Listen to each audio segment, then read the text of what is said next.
إن الحمد لله نحمده ونستعينه ونستغفره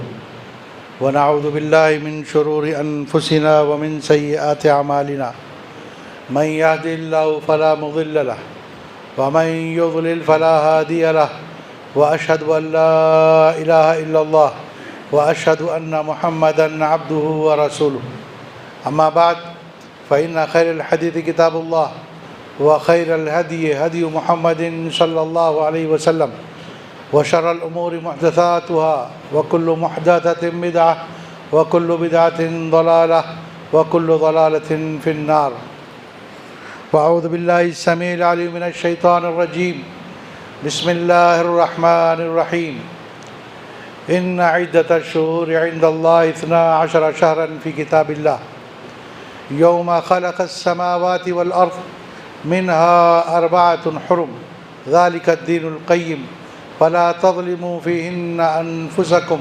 وقاتلوا المشركين كافة كما يقاتلونكم كافة واعلموا أن الله مع المتقين. ہر قسم کی تعریف و توصیف، بڑائی اور بزرگی اللہ رب العالمین کے لیے ہے، جو ہم سب کا خالق و مالک ہے، اس کائنات کا مدبر اور اس میں تصرف کرنے والا ہے. اور بے شمار درود و سلام نازل ہوں ہمارے اور آپ کے آخری نبی جناب محمد الرسول اللہ صلی اللہ علیہ وسلم پر. اللہم صلی علی محمد وعلی آل محمد کما صلیت علی ابراہیم وعلی آل ابراہیم انک حمید مجید. اللہم بارک علی محمد وعلی آل محمد کما بارکت علی ابراہیم وعلی آل ابراہیم انک حمید مجید. اس مختصر سی حمد و ثنا کے بعد ہم ذی الحجہ کی آخری تاریخوں سے گزر رہے ہیں. کچھ دنوں بعد 4-5 دن بعد محرم کے مہینے کی شروعات ہے.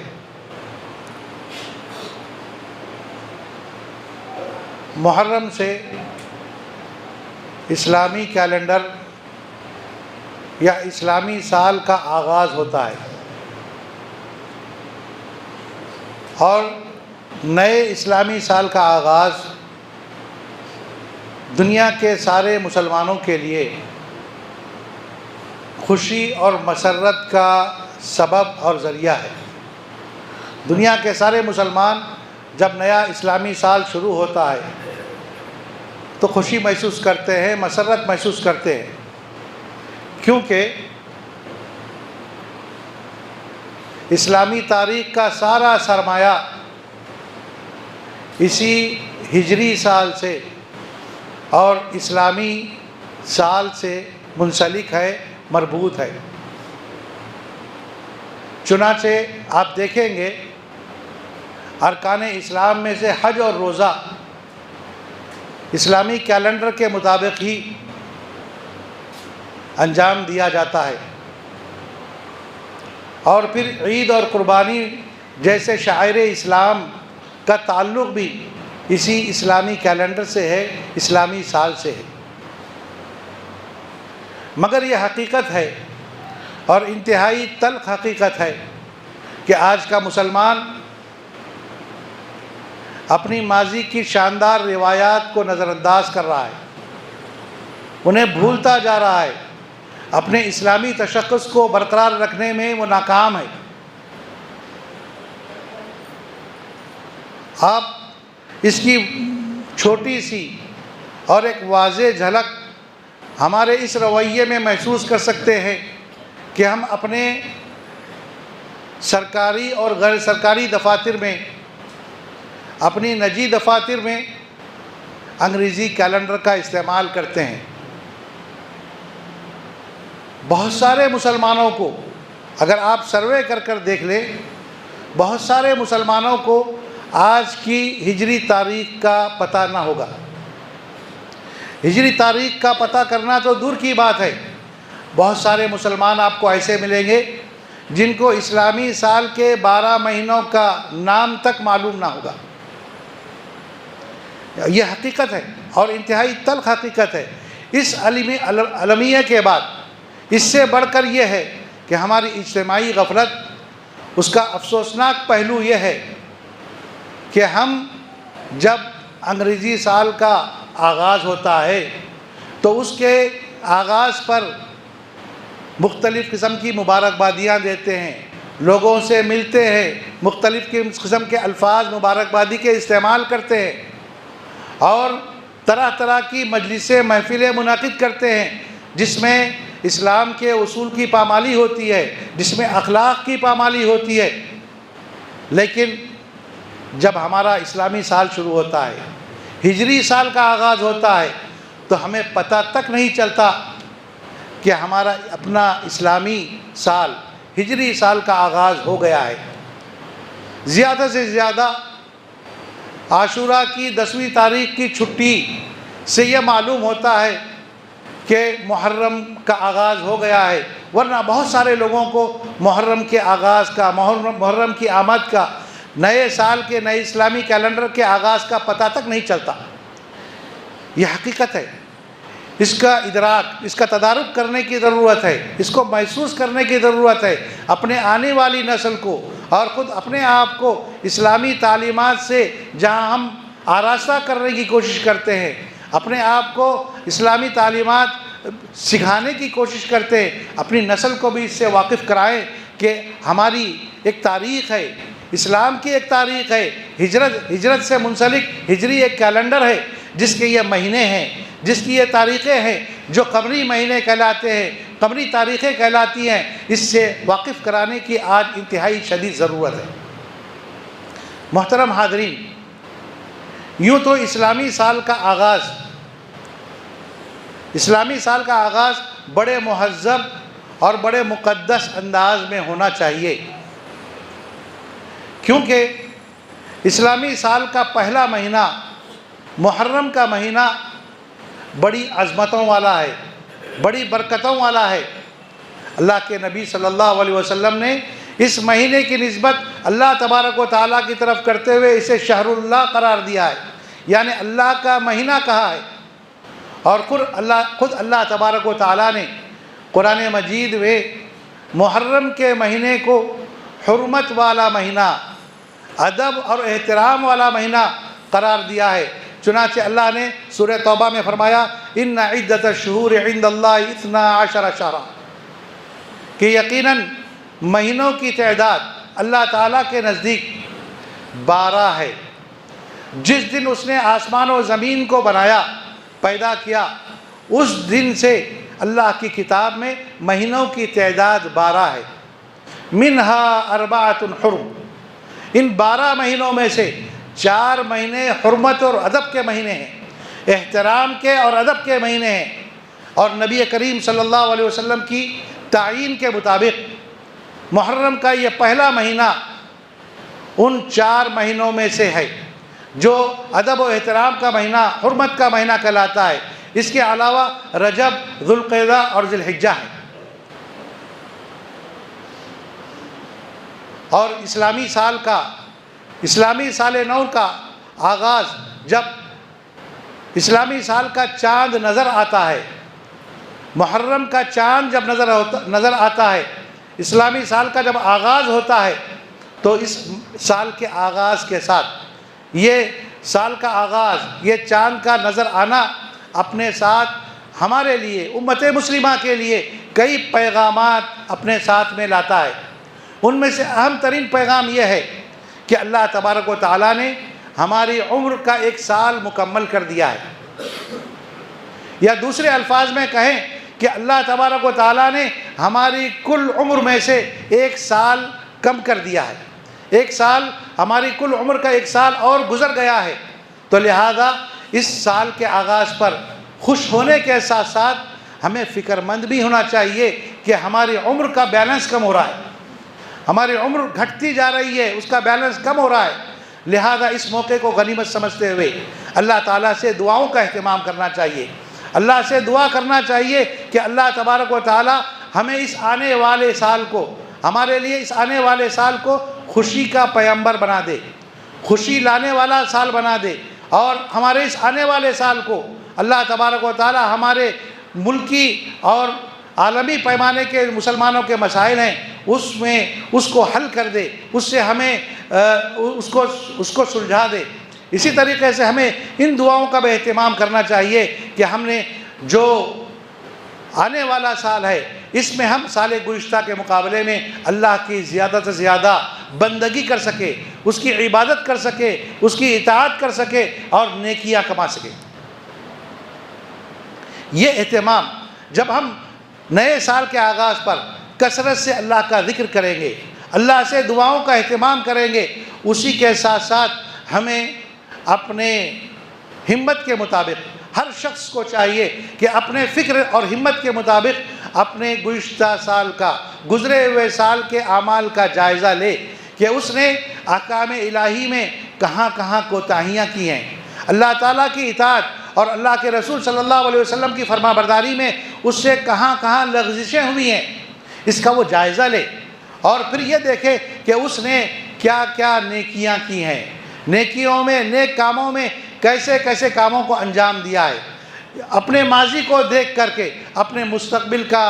لاہے عمل اور مستقبل کے لیے جو ہے اپنا پلان بنائے کہ جو ہے آنے والے سال میں میں گزرے ہوئے سال کے مقابلے میں زیادہ نیکیاں کروں گا، گزشتہ سال کے مقابلے میں مزید جو ہے اللہ کے لیے، اللہ کو راضی کرنے کی کوشش کروں گا، اور گزرے ہوئے سال کو دیکھ کر اس کی لغزشوں کو سامنے رکھ کر یہ عہد کرنا چاہیے، ہر مسلمان کو یہ طے کرنا چاہیے کہ میں آنے والے سال میں ایسی غلطیاں نہیں کروں گا، ایسی لغزشیں نہیں کروں گا، اس کی تلافی کروں گا۔ یہ ایک مستقبل کا خاکہ اپنے سامنے بنانا چاہیے، ماضی کو دیکھ کر مستقبل کا خاکہ ہر مسلمان کو تیار کرنا چاہیے، اس لیے کہ جو ہے یہ نیک لوگوں کا طریقہ ہے۔ اللہ کے نیک بندے روزانہ سونے سے پہلے اپنا یومیہ محاسبہ کرتے ہیں، اپنے دن بھر کا محاسبہ کرتے ہیں کہ آج ہم نے دن بھر میں کیا کمایا اور کیا کھویا، کیا نیک کام کر کیا نیکیاں کی اور کیا برائیاں کر کے ہم نے کیا گنوایا۔ یہ نیک لوگوں کا طریقہ ہے۔ اور پھر ایک کاروباری اور تاجر کا بھی یہ دنیا کا اصول بھی ہے کہ جو ہے ہر کاروباری اور ہر تاجر روزانہ اور ماہانہ حساب کرنے کے ساتھ ساتھ وہ سالانہ حساب بھی کرتا ہے کہ اس نے کیا خرچ کیا، کیا لگایا اور کیا کمایا۔ بالکل اسی طریقے سے ہمیں اپنا سالانہ محاسبہ کرنا چاہیے، اپنے نفس کا سالانہ محاسبہ کرنا چاہیے کہ ہم نے سال بھر میں کیا کمایا اور کیا گنوایا، اور اسی طریقے سے ہم کو آنے والے سال کے لیے اپنا نیا بجٹ تیار کرنا چاہیے۔ جس طریقے سے کاروباری مالی بجٹ تیار کرتا ہے آنے والے سال کے لیے، تو ہمیں بھی اپنے آنے والے سال کے لیے اپنا روحانی بجٹ تیار کرنا چاہیے کہ ہم آنے والے سال میں کیا نیک کام مزید کریں گے اور کس طریقے سے اللہ کو راضی کرنے کی کوشش کریں گے اور گناہوں سے اپنے آپ کو بچانے کی کیا کیا تدبیریں کریں گے۔ تو اس طریقے سے ہمیں اپنا روحانی بجٹ بنانا چاہیے۔ محترم حاضرین، اس سال نو کے آغاز پر، ہجرت کے نئے سال کے آغاز پر ہمیں خوش ہونا چاہیے اور اس کا پرجوش انداز میں استقبال کرنا چاہیے، اور اس نئے سال کے استقبال کا سب سے عمدہ اور بہترین طریقہ یہ ہے کہ ہم روزہ رکھ کر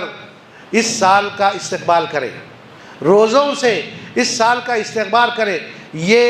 اللہ کا شکر ادا کرنا بھی ہوگا اور ساتھ میں سنت کا طریقہ بھی ہوگا، چونکہ نبی کریم صلی اللہ علیہ وسلم نے محرم کے مہینے کی روزوں کی بڑی فضیلت بیان کی ہے۔ صحیح مسلم میں ہے کہ نبی کریم صلی اللہ علیہ وسلم سے پوچھا گیا ایو الصیام افضل، نبی کریم صلی اللہ علیہ وسلم سے پوچھا گیا ایو الصیام افضل، کون سے روزے افضل ہیں؟ تو اللہ کے نبی صلی اللہ علیہ وسلم نے فرمایا شہر اللہ الذی تدعونہ المحرم، کہ اللہ کے مہینے کے روزے جس کو تم محرم کے نام سے پکارتے ہو، جس مہینے کو تم محرم کے نام سے پکارتے ہو، اللہ کے اس مہینے کے روزے سب سے افضل روزے ہیں۔ تو لہذا محرم کے مہینے میں روزوں کا اہتمام کرنا یہ افضل ترین عمل ہے۔ تو لہذا ہم محرم کا استقبال، اس نئے سال کا استقبال روزہ رکھ کر کریں۔ اگر آپ سے روزہ رکھنا، زیادہ روزے رکھنا آپ کے بس سے باہر ہے تو کم از کم آپ یہ طے کریں کہ 10 محرم کا، عاشورہ کا روزہ آپ ضرور رکھیں گے، اس لیے کہ نبی کریم صلی اللہ علیہ وسلم نے صحیح مسلم میں محرم کے، عاشورہ کے روزے کے بارے میں فرمایا احتسب عند اللہ ان یکفر السنہ، کہ میں سمجھتا ہوں کہ اللہ تعالیٰ کے نزدیک یہ 1 سال کے گناہوں کا کفارہ ہوگا۔ ایک دن کا روزہ، 10 محرم کا روزہ 1 سال کے گناہوں کا کفارہ ہے۔ لہذا یہ اس روزے کی عظمت ہے، اس کے تو روزے کے رکھنے کا ہر مسلمان کو اہتمام کرنا چاہیے، عزم کرنا چاہیے۔ اور پھر نبی کریم صلی اللہ علیہ وسلم نے صحیح مسلم کی روایت، صحیح بخاری اور مسلم کی روایت میں ہے کہ جب نبی کریم صلی اللہ علیہ وسلم ہجرت کر کے مدینہ پہنچے تو آپ نے مدینے میں یہودیوں کو دیکھا کہ وہ 10 محرم کا روزہ رکھتے ہیں، عاشورہ کا روزہ رکھتے ہیں۔ تو آپ نے ان سے پوچھا کہ تم اس دن روزہ کیوں رکھتے ہو؟ تو یہودیوں نے آپ کو بتایا کہ جو ہے اللہ تبارک و تعالیٰ نے اسی دن موسیٰ علیہ السلام کو اور ان کی قوم کو فرعون سے اور اس کے لشکر سے نجات دلائی تھی۔ اس کے شکرانے میں موسیٰ علیہ السلام نے روزہ رکھا، لہذا ہم بھی روزہ رکھتے ہیں۔ تو اللہ کے نبی صلی اللہ علیہ وسلم نے کہا انا احق بموسیٰ، کہ میں موسیٰ علیہ السلام کے تعلق سے زیادہ حق رکھتا ہوں کہ میں موسیٰ علیہ السلام کی طرح موسیٰ علیہ السلام کی خوشی میں بھی شامل ہو جاؤں اور میں بھی روزہ رکھوں۔ لہذا آپ نے بھی 10 محرم کا روزہ رکھا اور مسلمانوں کو بھی 10 محرم کے روزہ رکھنے کی تاکید کی اور تلقین کی اور تعلیم دی۔ اور پھر آپ نے صحیح مسلم کی روایت میں کہ نبی کریم صلی اللہ علیہ وسلم نے فرمایا لئن بقیت الی قابل لاصومن التاسع، چونکہ 10 محرم کا روزہ رکھنے میں یہودیوں کی مشابہت ہو رہی تھی، یہودیوں کے جیسا عمل ہو رہا تھا، تو اس مشابہت کو دور کرنے کے لیے نبی کریم صلی اللہ علیہ وسلم نے فرمایا لئن بقیت الی قابل، اگر میں اگلے سال تک زندہ رہا لاصومن التاسع،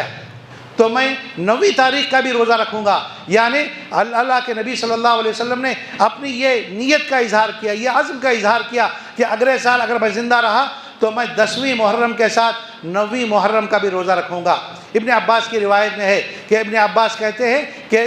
اگلا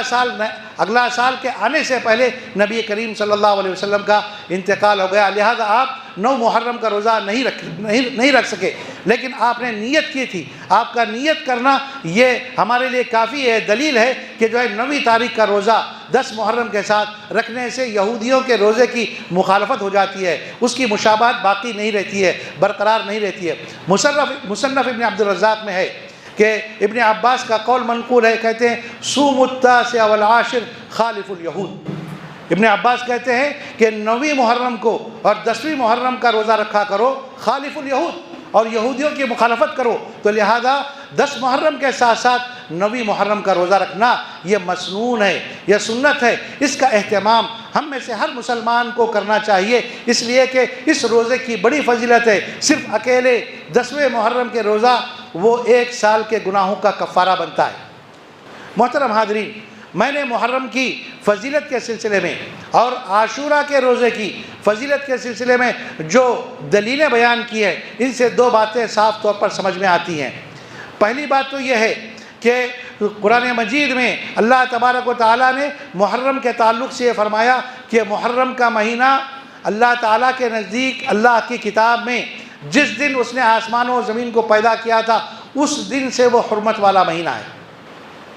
اور احادیث میں عاشورہ کے روزے کے بارے میں نبی کریم صلی اللہ علیہ وسلم نے فرمایا کہ موسیٰ علیہ السلام نے عاشورہ کا روزہ رکھا تھا، اس لیے کہ اللہ تعالیٰ نے موسیٰ علیہ السلام کو اور ان کی قوم کو فرعون سے اور اس کے لشکر سے نجات دلائی تھی، شکرانے میں روزہ رکھا تھا، لہذا موسیٰ نے روزہ رکھا اور نبی کریم صلی اللہ علیہ وسلم نے بھی روزہ اس دن کا رکھا اور مسلمانوں کو اس دن کے روزہ رکھنے کی تعلیم دی۔ اس سے یہ بات سمجھ میں آتی ہے، یہ بات صاف سمجھ میں آتی ہے کہ محرم کا مہینہ اور عاشورہ کا دن یہ تاریخ کا ایک المناک جو واقعہ ہے شہادت حسین کا، اس کی وجہ سے مشہور و متعارف نہیں ہے، بلکہ محرم کا مہینہ تو جس دن آسمان اور زمین کو اللہ نے پیدا کیا تھا اس دن سے حرمت والا مہینہ ہے، اس دن سے یہ باادب مہینہ ہے، احترام والا مہینہ ہے۔ اور عاشورہ کا دن یہ موسیٰ علیہ السلام کے زمانے سے یہ فضیلت والا دن ہے کہ موسیٰ علیہ السلام نے اس دن کا روزہ رکھا تھا، یہودی روزہ رکھتے تھے، اور نبی کریم صلی اللہ علیہ وسلم نے اس دن کا روزہ رکھا، اور ہم مسلمانوں کو اس دن کے روزہ رکھنے کی تاکید اور تلقین کی ہے۔ تو یہ مہینہ اور یہ دن عاشورہ کا دن یہ اس واقعے کی وجہ سے متعارف اور مشہور نہیں ہے۔ دوسری بات یہ سمجھ میں آتی ہے ان احادیث سے کہ نبی کریم صلی اللہ علیہ وسلم نے عاشورہ کے دن روزہ رکھا اور ہم مسلمانوں کو بھی روزہ رکھنے کی تلقین کی، لہذا 10 محرم کو روزہ رکھنا یہ نبی کریم صلی اللہ علیہ وسلم کی سنت ہے، آپ کا طریقہ ہے، اور آپ نے اس کی تلقین اور تعلیم اپنی امت کو دی ہے۔ آپ بھلا بتائیے کہ 10 محرم کو ہم مسلمان روزہ رکھنے کے بجائے اگر سبیلے لگائیں، شربت پلائیں اور اس کے پلانے کا اہتمام کریں، خود پئیں، دوسروں کو ترغیب دلائیں اس پانی پینے کی، شربت پینے کی، تو بھلا بتائیں کہ ہمارا یہ عمل ہم اس کو کیا نام دیں گے؟ کیا ہم اس کی کیا توجیہ ہم کر سکتے ہیں؟ کیا عقلی منطق ہم اس کی بیان کر سکتے ہیں؟ کیا ہمارا یہ عمل نبی کریم صلی اللہ علیہ وسلم کی اس سنت کی کھلی مخالفت نہیں ہے کہ نبی کہتے ہیں روزہ رکھو اور ہم کہتے ہیں کہ جو ہے پانی پیو، شربت پیو، اور ہم سبیلے لگانے کا اہتمام کرتے ہیں اس دن؟ تو لہذا ہم مسلمانوں کو اپنے عمل کے بارے میں، اپنے اس کردار کے بارے میں، اپنے اس طور طریقے کے بارے میں، اور محرم کے تعلق سے ہماری یہ جو سوچ ہے اور ہمارا یہ جو عمل ہے، اس کے بارے میں اصلاح کی ضرورت ہے، غور کرنے کی ضرورت ہے، اس کو کتاب و سنت کے مطابق اس پر عمل کرنے کی ضرورت ہے۔ اللہ سے دعا کرتا ہوں کہ اللہ تبارک و تعالی ہم مسلمانوں کو صحیح سمجھ عطا فرمائے، دین کی سمجھ عطا فرمائے، اور دین کے کتاب و سنت کے مطابق ہمیں عمل کرنے کی توفیق عطا فرمائے۔ بارک اللہ لنا ولکم فی القرآن العظیم ونفعنی وإیاکم بالآیات والذکر الحکیم، انہ تعالی جواد کریم ملک بر رؤوف ورب حلیم۔